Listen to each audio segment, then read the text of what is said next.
මම ඇවිල්ලා ඉන්නේ සෙම්බුවත්ත උද්‍යානයට.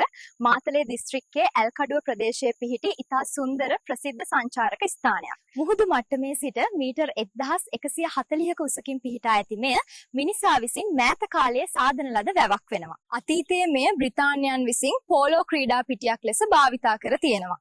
පසුව ආසන්නයේ තිබූ තේ කර්මාන්ත ශාලාවට විදුලිය සැපයීම සඳහා වැවක් ලෙස ඉදිකරලා තියෙනවා. 2005 වසරේදී මෙය සංචාරක ස්ථානයක් ලෙස සංවර්ධනය කරලා තියෙනවා. ස්වභාවික සුන්දරත්වයකින් යුත් මේ සෙම්බුවත්ත වටා තේ වතු, පයින් ගස් සහ කඳු වලින් වට වී ඇති අතර සංසුන් හා සිසිල් වාතාවරණයක් තියෙනවා. වැව සෑදී ඇත්තේ ස්වාභාවික උල්පත් ජලයෙන් වන නිසා. එම උල්පතෙන් පෝෂණය වන ස්වාභාවික පිහිනුම් තටාකයක්ද තියෙනවා. වැවේ ගැඹුර අඩි 40ක් පමණ වන නිසා පිහිනීම ආරක්ෂිත නෑ. සෙම්බුවත්ත වැව විවිධ ක්‍රියාකාරකම් සඳහා අවස්ථා සපයලා තියෙනවා. හංස බෝංකු සහ මෝටර් බෝංක්ටු පැදීමට. ත්‍රාසජනක අත්දැකීමක් ලබා ගැනීමට කැමති අයට සිප් ලයින් කිරීමේ අවස්ථාව. අවට ඇති පයින් වනාන්තර හරහා කඳු නැගීමේ අවස්ථාව.